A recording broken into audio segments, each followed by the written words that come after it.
This one's the only one, well, I guess there's maybe this, reading, standing here, and also just being a Coney Island, it is faintly like these poems have any relationship to this space, but this one actually does kind of have a huge, vague relationship to this space, which is that I was taking a plane back from Texas, and it's just like, it's like taking planes has become like this joke now. Like you take a plane and you sit in the airport for 7 hours, and you get on the plane and it sits on the runway for an hour and a half, and you just want to kill yourself by the time you get home.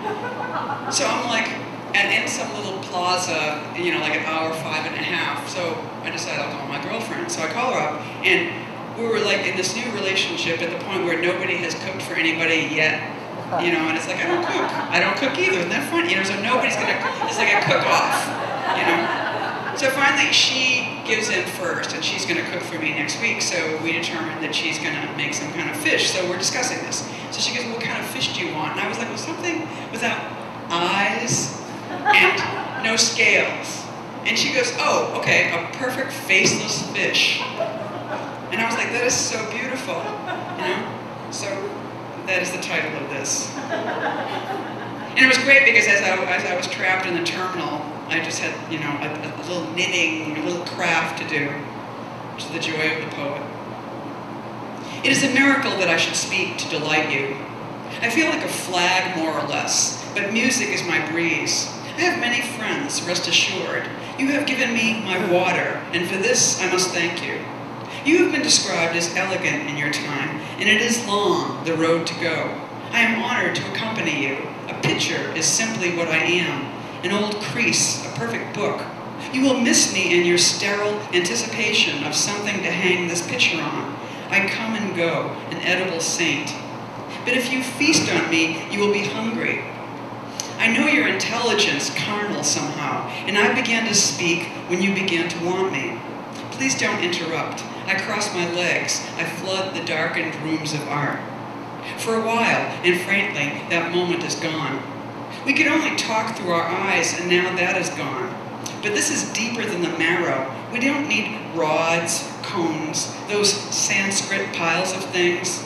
I am seeing through a stain right now, in your love. I am swimming for years, in a sudden absence of trouble, in a deftly handled conversation.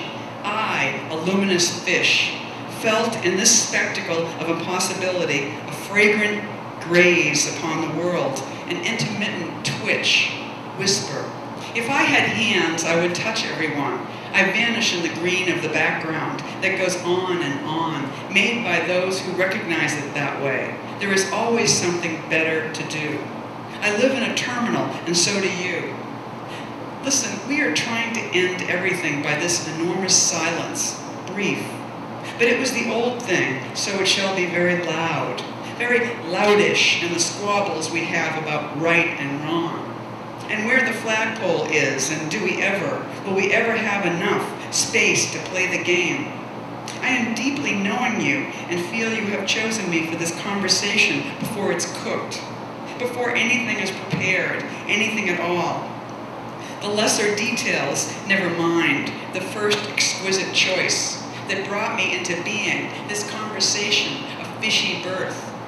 I've had you in my pocket, it's all that I know, but a knowing that is useless. Without this acknowledgement in a many-chambered room, you, is what you said.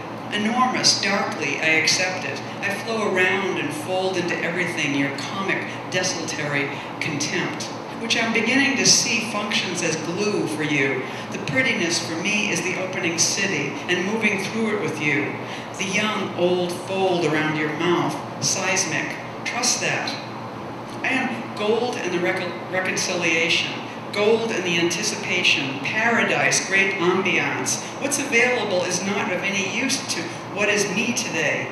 A stoic, longing symbol of studying peace in outlandish quarters. Your long room in the night, your whole long body, which is faceless too. To acquire your trust is of utmost importance to me. I am foolish, I, talking fish. The time is here for me to make promises to you that is sometimes standing in a bakery. Laughing becomes a professional wife with empty folders. And I see the muscle embedded, the one that can't be removed, in the beloved text that is offered.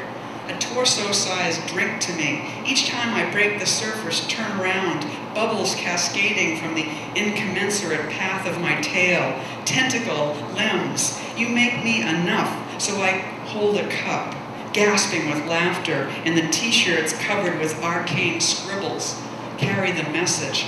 Awkward grins and phones to their ears. Yours are wired to everything there is. You're an impossible telephone. I lift my head for the last sip of your you. A lamb leaps over the fins, the arms I would have, we would hold each other in. I am waiting, no difficulty with gold. As I told your mother, I have obtained access to an uncontrolled intimacy. Fear not. Certainly I did not phrase it like that, but I met her in the most advanced communication terrain and exchanged messages concerning our difficulties with God and man.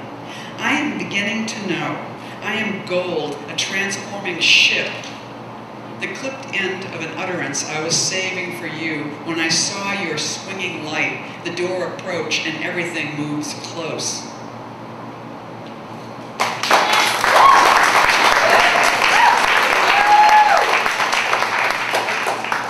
Thank you. I've got one more, and I've got to say, for some reason, you know what it is? So I am kind of newly in love, kind of.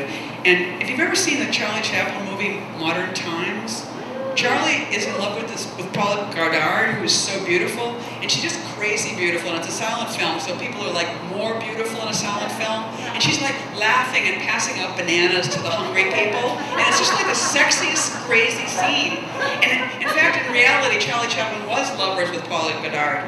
So I saw this movie like 30 years ago, and still this new girlfriend reminds me of Paula Goddard, so we watched it together, and even in the week before I watched the movie, I kept thinking of the theme song to Modern Times, which is the song Smile, which is such a great song, and as it turned out, Charlie Chaplin wrote the music to Smile, so I'm obsessed with Charlie Chaplin. None of this has anything to do with the poem, except that the poem is called Smile.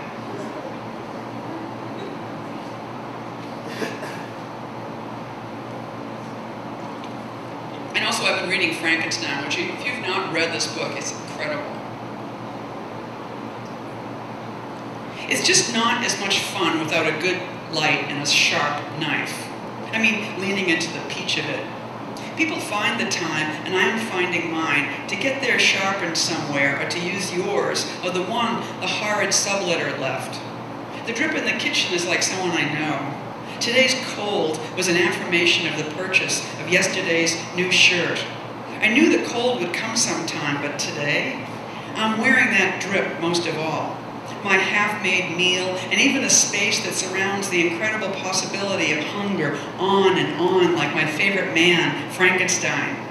The drip has tones, a relationship with the holding bowl that is only holding water. All these rhymes all the time. I used to think Mark Wahlberg was family. So was Tim, but close to his death, he told me he was adopted. Every time he smiled, he thought, Eileen is a fool. Or that's what love looks like. If I woke and my master was horrified, I would go out into the world with this enormous hurt. And I have carried mine for so long, I now know it's nothing special. It's just the fall and the sounds of her sirens. It's the agony of being human, not a dog who dies maybe 6 times in the lives of her masters. Everyone's phony and made up. Everyone's a monster like me. Now I know everyone.